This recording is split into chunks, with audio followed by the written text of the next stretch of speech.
Coming up this morning on Daybreak, students at Missouri State are preparing to see an increase in tuition, but how much that increase will be is still in question.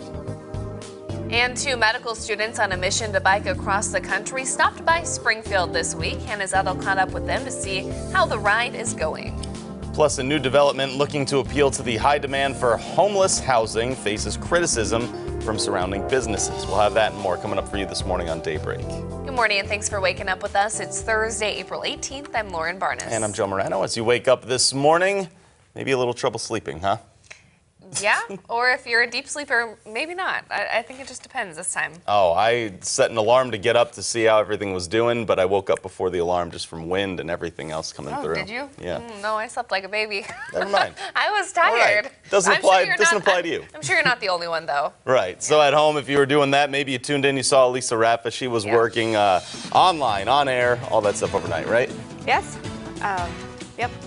She's tired. Need more She's caffeine. Still tired, see? We'll get you some of that. Yeah, we did have one tornado warning cut across some of our western counties.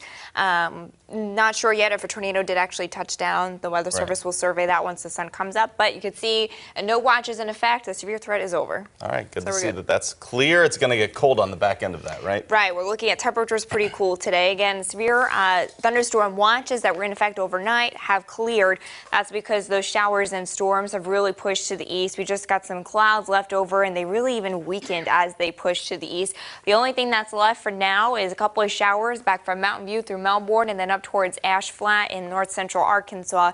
We've got clouds and maybe some sprinkles in Springfield this morning. That was a flash flood watch. Let me see if I can go back. A flash flood watch is in effect.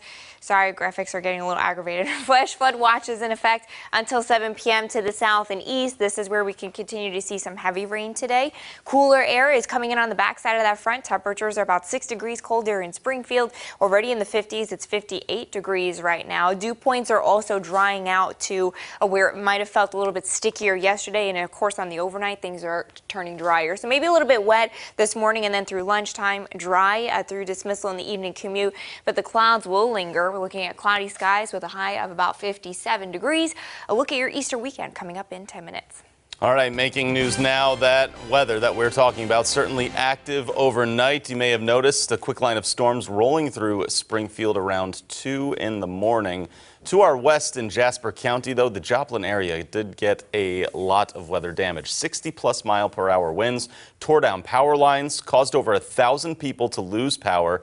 We've seen several reports of golf ball-sized hail as well, numerous structures destroyed.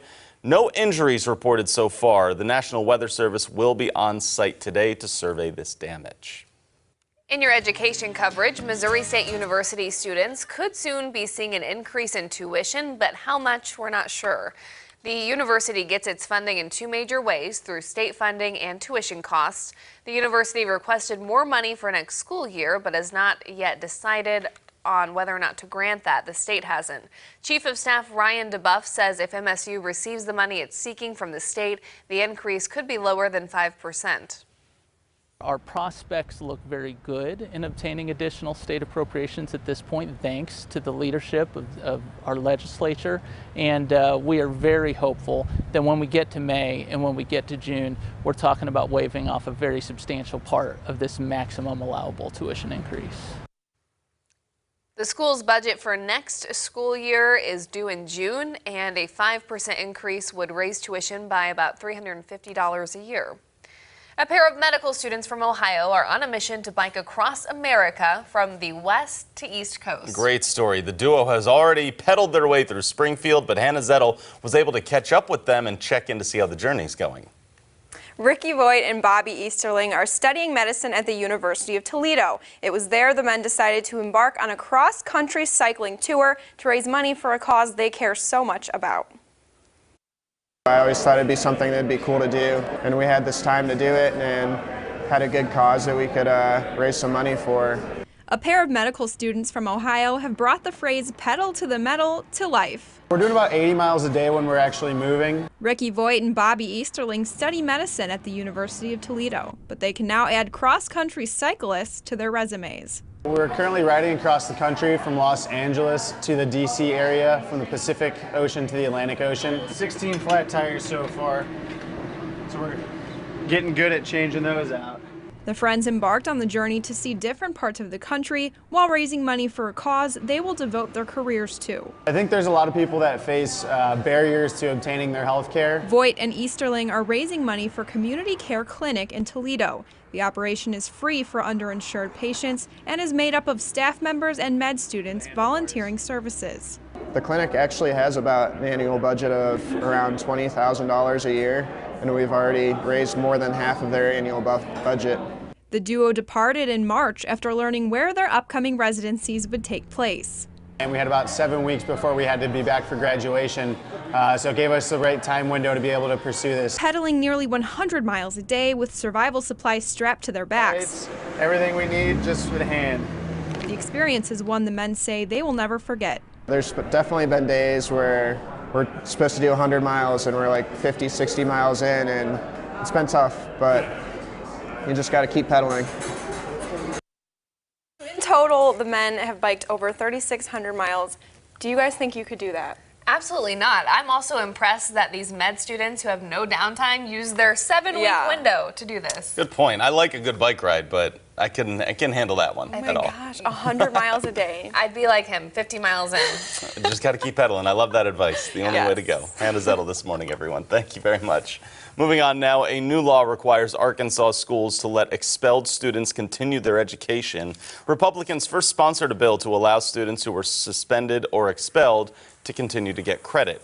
It also gives superintendents more discretion in the future to modify the penalties for suspension or expulsion on a case-by-case basis. After that passed, Democrats ran a bill to update the state's digital learning law to include expelled students. Starting next school year, districts will have to offer online courses or other services so those students can receive credit. Schools will still receive foundation funding of about $6,600 per student under this new law.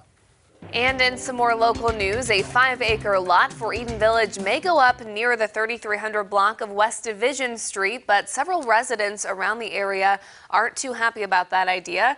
Eden Village says the demand for homeless housing is high, so they need to build more, but a business owner across from the proposed lot says that area is not a place for residents. The business owners in this area believe that the homeless should have a home. However, this is not a homeless issue. This is a rezoning issue.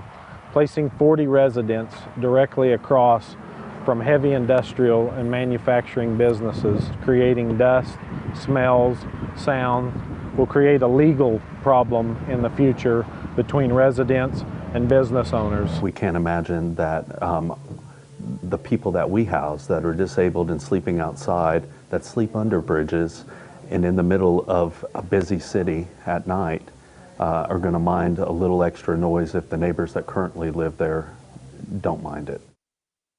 Now, the council will be deciding whether or not to approve the rezoning coming up on May 6th. This morning at 11, more than 65 new U.S. citizens will take the oath of allegiance and be presented their certificates as citizens at Wilson's Creek National Battlefield. This year's applicants represent more than 20 different countries. The national anthem and America the Beautiful will be performed by students from Republic High School. The event will also feature guest speakers, including U.S. Congressman Billy Long. The ceremony will conclude with a cannon salute and a reception for the new citizens and guests.